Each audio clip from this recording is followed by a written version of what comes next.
But the important part is that the most effective setting you find for installed flooring, looking for source of moisture problems, is the shallow depth. Oh, absolutely. Absolutely. And the wood used for a pre-install conditions, that's vital. The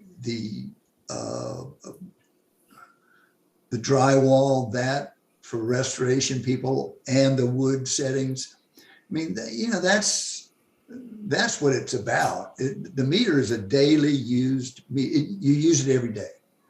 If you don't carry it with you, you're crazy, And that just is a result of the versatility of this meter and really understanding how it's working and